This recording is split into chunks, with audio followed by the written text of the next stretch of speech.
Assalamualaikum warahmatullahi wabarakatuh. Perkenalkan, nama saya Siti Sri Susanti, NIM 2103096011. Saya dari kelas PGMI 1A ingin menjelaskan jenis-jenis paragraf, kohesif dan koherensif. Yang pertama yaitu paragraf. Paragraf merupakan gabungan dari beberapa kalimat pokok dan kalimat penjelas yang saling berhubungan dan menghasilkan suatu tema tertentu. Jenis-jenis paragraf yaitu yang pertama paragraf deduktif. Paragraf deduktif yaitu paragraf yang kalimat utamanya terletak pada awal paragraf. Di sini saya akan memberikan contoh paragraf deduktif yaitu: kebersihan sangat menjadi masalah di sekolah. Ini terjadi karena banyak murid-murid yang tidak sadar akan kebersihan. Pihak sekolah pun seperti guru-guru telah menghimbau dan mengajarkan kepada murid-muridnya betapa penting kebersihan itu. Perhatian akan kebersihan di sekolah harus ditingkatkan karena kebersihan adalah sebagian dari iman. Nah, paragraf ini disebut sebagai paragraf deduktif karena kalimat utamanya terletak pada awal paragraf, yaitu kalimat kebersihan sangat menjadi masalah di sekolah. Yang kedua yaitu paragraf induktif. Paragraf induktif yaitu paragraf yang kalimat utamanya terletak pada akhir paragraf. Contoh paragraf induktif yaitu sebagai berikut. Setelah banjir surut, anak-anak yang berhasil dievakuasi kemarin diantar di pelayanan medis darurat untuk diberikan pemeriksaan. Ternyata kasus penyakit yang diderita anak-anak korban banjir bandang tersebut cukup beragam. Sebanyak 15 anak mengalami diare akut, 2 anak menderita penyakit kulit, dan 4 anak terkena demam berdarah.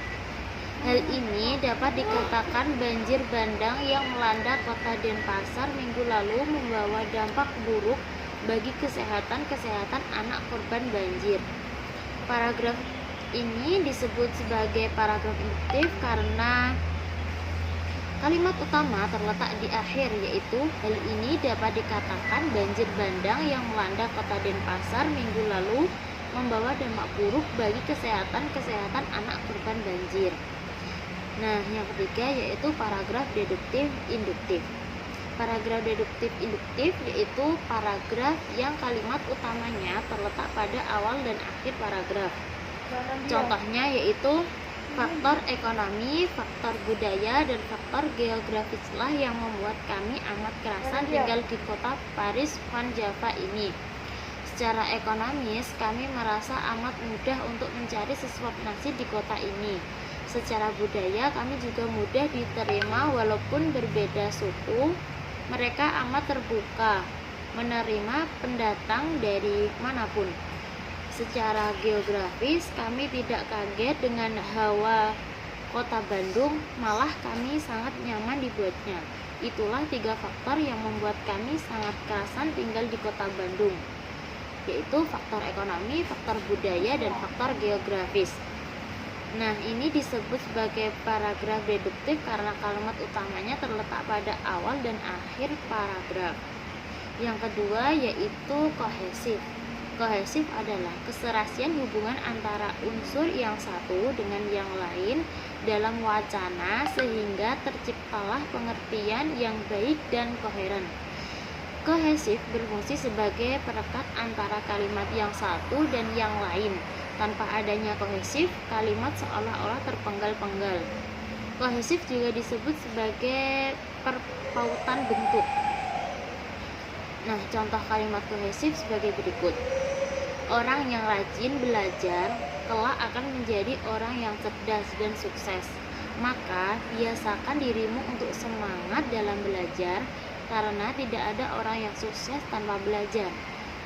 Kalimat ini disebut kohesif karena memiliki hubungan yang terpaut bentuk. Yang kemudian yaitu jenis-jenis kohesif. Kohesif dibagi menjadi dua, yaitu kohesif gramatikal dan kohesif leksikal.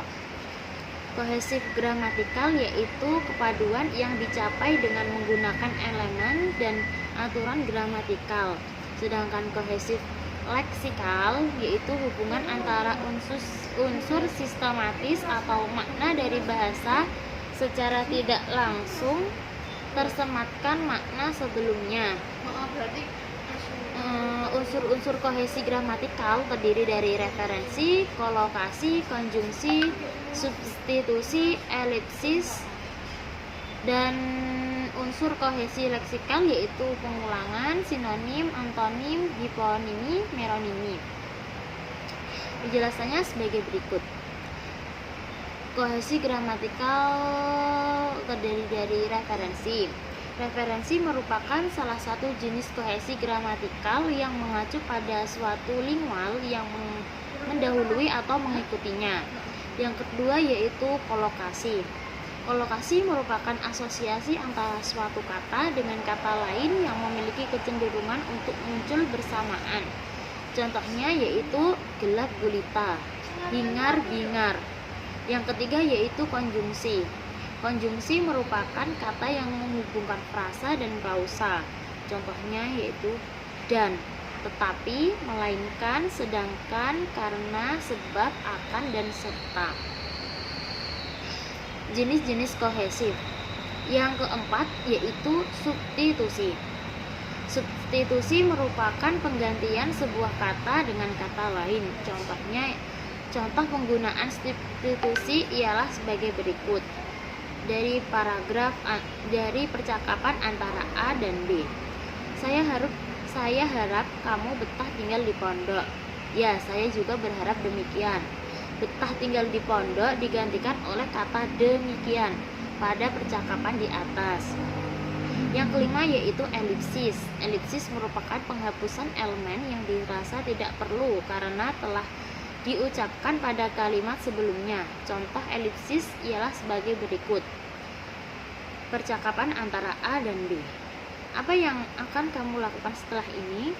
Yang akan saya lakukan ialah melanjutkan pekerjaan sebelumnya. Nah, elipsis yang dimaksud yaitu kata yang akan saya lakukan ialah. Yang kedua yaitu kohesi leksikal, terdiri dari pengulangan. Pengulangan merupakan kata yang diulang dalam sebuah teks yang memiliki tujuan sebagai penekanan terhadap sesuatu. Sebagai contoh, penggunaan kata stu sebagai sebuah penekanan bahwa stu merujuk pada orang yang sama, yaitu Stuart. Yang kedua yaitu sinonim.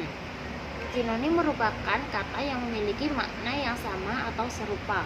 Contohnya, pria dengan laki-laki, senang dengan bahagia, sulit dengan susah, dan lain sebagainya. Yang ketiga yaitu antonim. Antonim merupakan lawan kata. Contohnya yaitu muda dengan tua, kecil dengan besar, halus dengan kasar, gelap dengan terang, dan lain sebagainya. Yang keempat yaitu hiponim.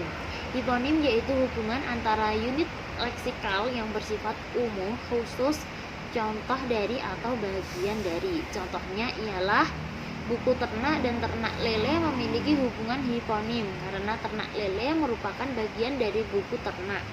Yang kelima yaitu meronimi. Meronimi membahas hubungan satu unit leksikal dengan unit leksikal lain sebagai sebuah bagian.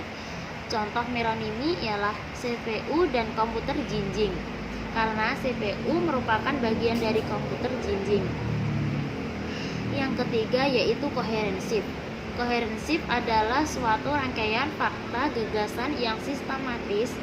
Dikatakan koherensif karena jika di dalam sebuah paragraf terdapat hubungan makna yang logis antar kalimat yang satu dengan yang lain sehingga menciptakan kepaduan antar bagian dalam teks. Koherensif juga disebut sebagai perpautan makna. Contoh kalimat koherensif yaitu sebagai berikut. Buah apel adalah salah satu buah yang tidak diragukan kelezatan rasanya. Menurut beberapa penelitian, di balik kelezatan buah apel ternyata juga banyak mengandung banyak zat-zat yang bermanfaat bagi kesehatan tubuh kita. Untuk itu, sangatlah penting untuk mengonsumsi buah apel. Buah apel memiliki kandungan vitamin, mineral, dan unsur lain seperti serat, tanin, dan sebagainya. Jenis-jenis koherensif yaitu dibagi menjadi dua, koherensif hubungan aditif dan koherensif hubungan klausa. Koherensif hubungan adiktif yaitu hubungan adiktif dapat ditelusuri dari konjungsi dan terkait dengan berbagai jenis koordinasi. Hubungan koordinasi dapat dipresentasikan dengan kata-kata seperti dan, tapi, atau.